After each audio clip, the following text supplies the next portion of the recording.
Hello, and I had 5 days to make a game around the theme retro.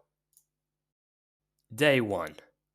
Day 1 started off with some sulking because I didn't like the theme. But I resolved to try my best anyway, and I came up with the simple idea of Pac-Man with gravity. First things first, I needed the Pac-Man level, so I grabbed a PNG from the internet that looked good. After I was satisfied with its position, I then added some colliders.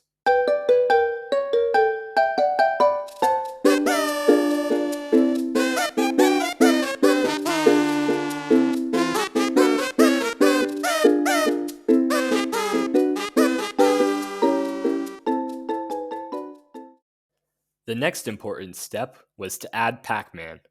Once again, I took an original looking Pac-Man graphic and placed it carefully in my scene.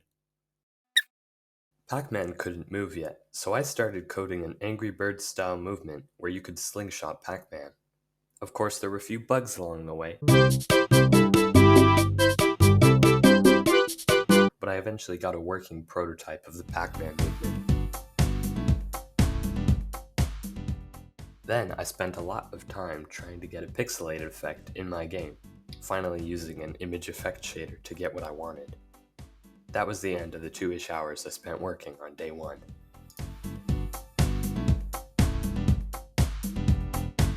Day 2. On day 2, my main goal was non-existent. I just started working on it aimlessly, and I managed to get some things done. First, I played it to see what was going on. It was a little too hard, so I did a couple things to try and make it easier and more fun. I added a circle around Pac-Man, so you didn't have to click exactly on Pac-Man. I decreased the gravity of Pac-Man, so Pac-Man would float for longer and you would have more time to click on Pac-Man. I created a max line distance for Pac-Man, so you wouldn't hurt Pac-Man too much when you launched Pac-Man. I spent a lot more time making pointless changes and finally settled on doing a little bit of post-processing. I added a couple of effects to make it look more retro-y, including lens distortion. Unfortunately, lens distortion sort of ruined the entire thing. The mouse position presented on the screen was distorted inside of the game.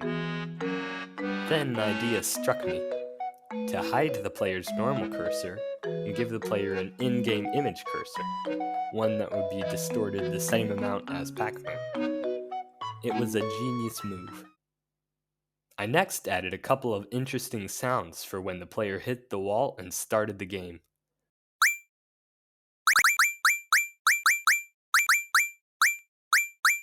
I also got a better font and created a simple menu. But I wasn't done yet. I was still missing the core goal of Pac-Man, eating pellets. So I created some pellets and allowed Pac-Man to eat them. I added a sound for that as well. But did I stop there? No, I was still missing the other core goal of Pac-Man, running away from ghosts. So I found some more original artwork and Googled a tutorial for pathfinding because I was too lazy to implement anything else. Luckily, I found an adequate tutorial. You have reached your destination.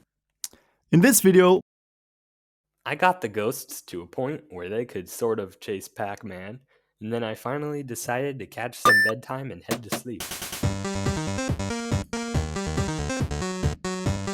While I was sleeping, I dreamt about my game and realized the movement mechanic wasn't fun enough.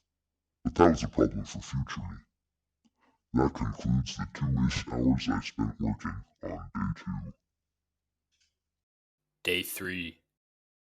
On day 3, I spent the entire time doing only 2 things. Fixing the Pac-Man movement because the old systems weren't fun, and playing Minecraft. I did play a lot of Minecraft, but the majority of the time was spent fixing Pac-Man because there were so many problems. Let me explain. Slingshotting Pac-Man wasn't very easy to control, and it wasn't fun to follow Pac-Man around with your mouse. So I tried a couple other options for simply dragging Pac-Man around. At first, I tried a simple spring joint to the cursor, but that was too easy. I then had the idea to use a rope. However, the rope was incredibly glitchy. Eventually, I managed to fix it by doing physics updates 10 times more often. Unfortunately, with the player dragging the rope, the player could still go fast enough to break the game. Plus, the game was still missing difficulty. I then had the idea to have the player use the arrow keys to move. This was a much more self-explanatory option, so the player would just be able to pull Pac-Man even if they had skipped the instructions. After hours of pain, I managed to get the mechanic of yanking Pac-Man around to feel good. I wanted to add some story, so I thought of naming the game Reluctant Pac-Man, and I planned to make a story level the next day. And finally, I was done after 4-ish hours of working on day 3. Day 4. On day 4, I did absolutely nothing. Day 5. On day 5, I spent some time building a story level that I wasn't going to use. That is because I decided to stick more to the one level that most retro games, including original Pac-Man, had. The rest of what I did was polish. I added a score counter, a health counter, a quit button, and no secrets at all. Definitely none in the bottom left corner. With that, I had finished work on day 5, a wholesome 5-ish hours of working. But I hadn't uploaded my game.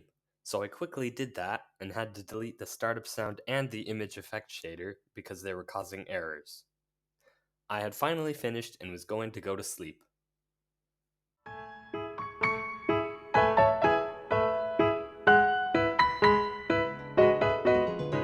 Then suddenly, I jolted upright in bed. I haven't submitted my game to the game jam, I cried aloud, startling both of my pet monkeys. I hopped over to the computer and submitted it. Then I went back to bed and whimpered all night. Thank you for watching this video. I spent 5 days working on the game and 5 days editing this video. I accumulated 12.5 hours of footage.